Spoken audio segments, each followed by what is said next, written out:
Anakin's beef with sand is a well-established fact of his character, one so deeply ingrained that it was among his few personality traits that remained even after he became Darth Vader. Yet, it wouldn't be until after the events of The Empire Strikes Back that the Sith Lord finally got to face his lifelong nemesis. After learning of a corrupt Imperial governor who was planning on committing treason against the Empire, Vader arrived with his Super Star Destroyer to take her out.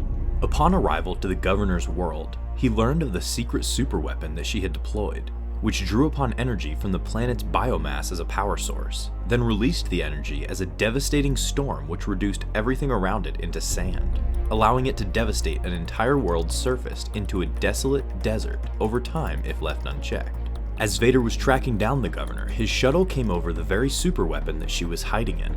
Despite unleashing a massive storm which ripped apart the planetary crust and sent its contents into the atmosphere right towards the ship, Vader ordered his crew to push through regardless.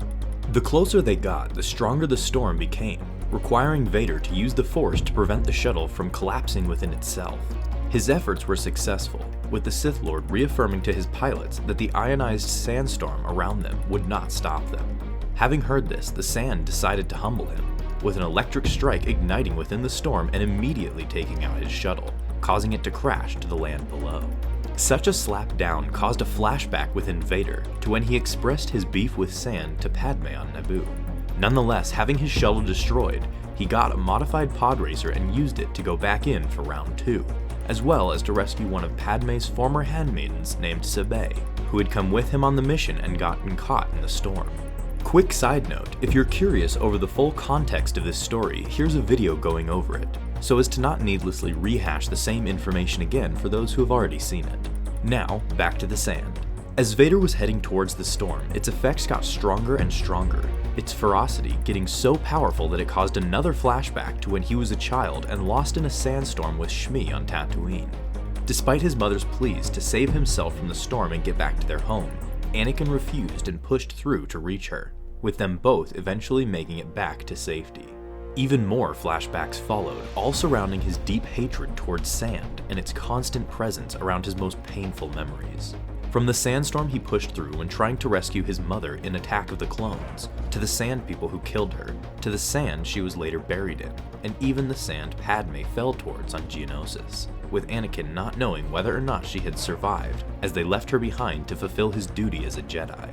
But unlike before, he now had both the power and determination to overcome this foe, pushing through the storm despite the chaos it threw at him. Eventually, Vader reached the area Sabé was at, when the storm passed through her location. Removing the debris she was buried under, he was relieved to see her alive. Then, remembering when he had saved his own mother as a child on Tatooine all those years ago. This relief was short-lived, however, as the sandstorm pulled up again. Using the Force to create a barrier around them, the sand was simply too powerful, with it beginning to slowly bury all of them. As Vader saw Sabé starting to get buried alive under it, he immediately contacted Admiral Piet within the Executor overhead and ordered him to fire all of its underbelly turbo lasers at his location. Confused by such an order, Piet reminded him that such an overwhelming attack would obliterate everything and everyone in its path. But before he could finish, Vader Force choked him and told him to do as he was ordered, to which the Admiral complied. After the turbo laser bolts hit Vader's location, he then exited a scorched hull that he was inside, along with Sabé and Kitster unharmed. So the comic does a poor job of illustrating what exactly happened here and how they survived such a massive blast, especially considering how right before it was stated of being capable of completely annihilating anything in its path. The best explanation that comes to mind is that while they were being buried by the storm, Vader used the Force to quickly get them all inside nearby debris, or maybe even within one of the giant engines of the pod racer he arrived on, to protect them from being suffocated.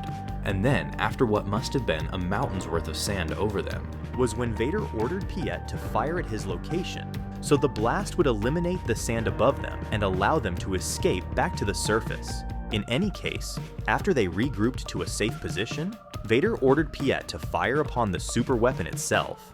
Although the Super Star Destroyer fired its turbo lasers at max strength directly hitting the weapon, it could not penetrate its shields.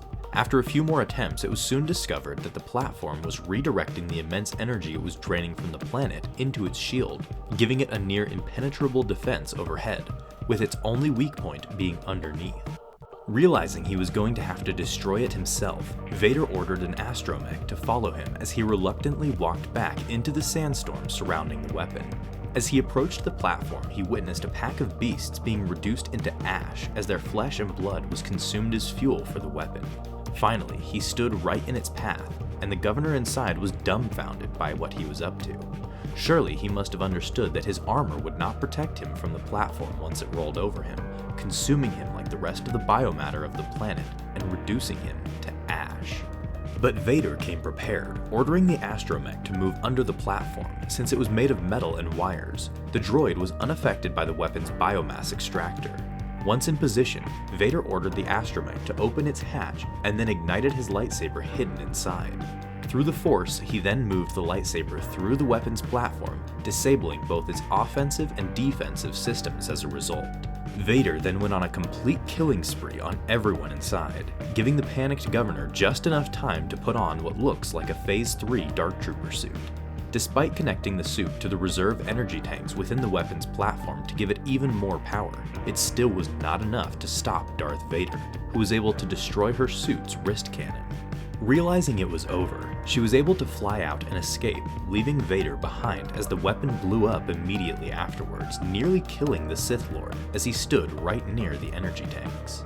Despite the blast completely disabling his suit and leaving him immobile, Vader was able to recover with the help of Sabé after she brought his systems back online. Although successful in destroying the superweapon, the governor was able to escape, with her planned to appear in a future issue of the comic series earlier next year, where Darth Vader will be hunting her down for both her treason against the Empire and for creating the most traumatizing weapon the Sith Lord had ever faced.